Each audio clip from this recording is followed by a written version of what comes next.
M. Makanera. Donc, oui, M. Makanera ne peut pas s'acheter une voiture comme ça. Non, M. Makanera, il est là, il dit que M. Makanera a raison.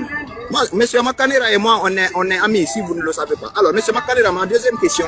En 2009, vous m'avez dit, en 2009, vous m'avez dit que votre combat politique, c'est d'empêcher ces loups de venir au pouvoir. En 2000 combien? En 2009, on était sous le hall de l'université de Kofi Annan et vous venez d'obtenir l'agrément de votre parti.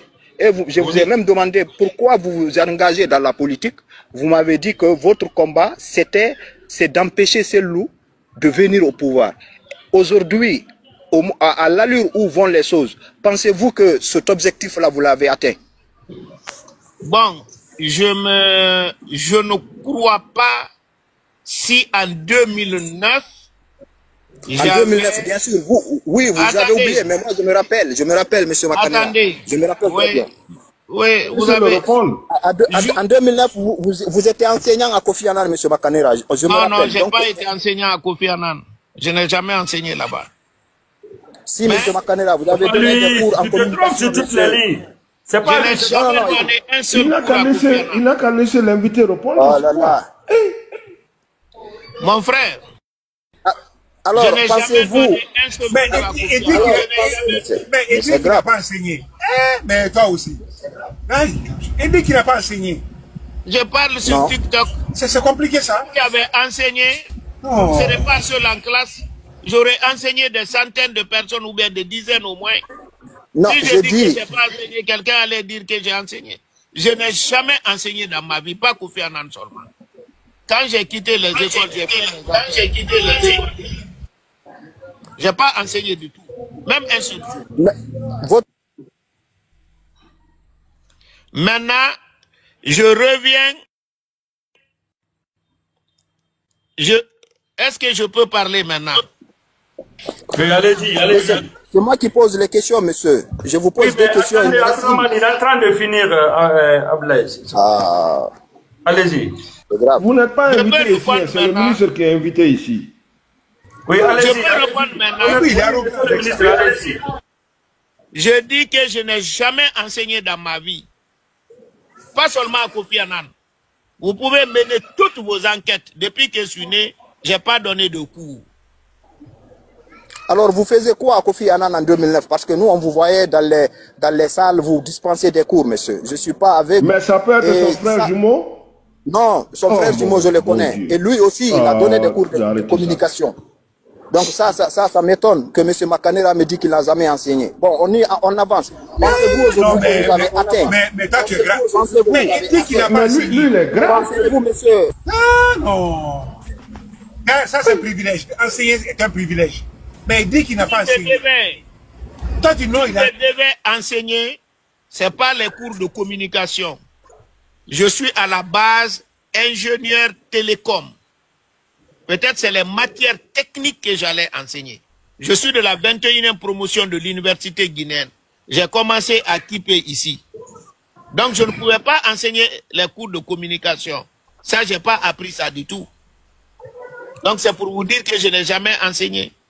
Même dire que j'ai créé mon parti pour empêcher Selou d'être président, je suis incapable de le dire. C'est vrai, à un moment donné, Selou a été notre principal adversaire. Mais ça, c'est entre les deux. Ça, c'est pendant l'élection présidentielle entre les deux tours. C'était notre principal adversaire. Tout mon combat, c'était de l'empêcher de remporter ce tour. Monsieur, votre agrément, l'agrément de votre parti, l'agrément de votre parti, Monsieur Makanera, l'agrément de votre parti, vous l'avez obtenu en quelle année en Guinée? En 2009. En 2009. Oui. En 2009, oui. Je jure sur l'honneur, sur tout ce que je cherche, qu'en 2009, que vous et moi, on a fait un tête-à-tête à Kofi Annan sous le hall, où vous m'avez dit que votre combat politique était d'empêcher Selou de venir au pouvoir. Aujourd'hui, vous dites ne pas vous rappeler. D'autres questions. Moi, okay, moi, on avance. Moi, je vous pose la troisième question, M. Makanera. La troisième question, M. Makanera. Aujourd'hui, moi, je ne suis pas étonné de voir la Guinée dans cet état-là. Je ne suis pas du tout étonné. Et ça ne me choque pas de voir la Guinée. Oui, j'en viens. Aujourd'hui, M. Makanera, si vous êtes à la place de Mamadi, vous êtes président de la République de Guinée, aujourd'hui, M. Makanera. Un peu de respect pour le président. C'est le président ou le général. Oh, Ngaï Mamadi. Monsieur, moi je respecte. Non, s'il ne respecte pas le nom de la main, il n'a qu'à descendre. Monsieur Makanera, si vous êtes, président de la République à la place de Mamadi, pensez-vous que vous allez agir comme Mamadi est en train de le faire actuellement? Bien sûr, sous tous les volets, politique, économie, société civile, etc. etc. C'est ma dernière question et merci M.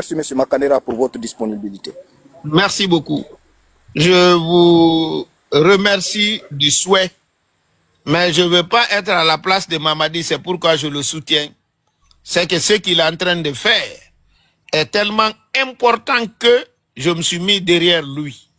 Donc, ce qu'il est en train de faire me satisfait largement. Donc, je ne veux même pas être à sa place, en plus forte raison, avoir la capacité d'être à sa place. Maintenant, quand on me dit que la Guinée est comme ça, aujourd'hui qu'il n'est pas étonné, moi je ne suis pas d'accord avec lui. Aujourd'hui, chacun de nous est étonné, mais dans le bon côté. Quand on prend le progrès économique de notre pays, en l'espace de 3 ans, celui qui n'est pas étonné, donc lui ne suivait pas le pays là. Sur le plan sécuritaire, sur le plan économique, franchement, moi je suis agréablement surpris.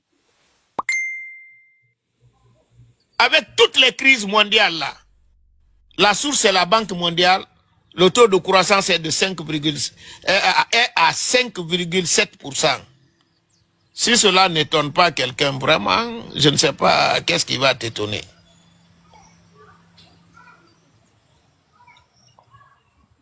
Ok, merci monsieur le ministre. Encore 10 minutes.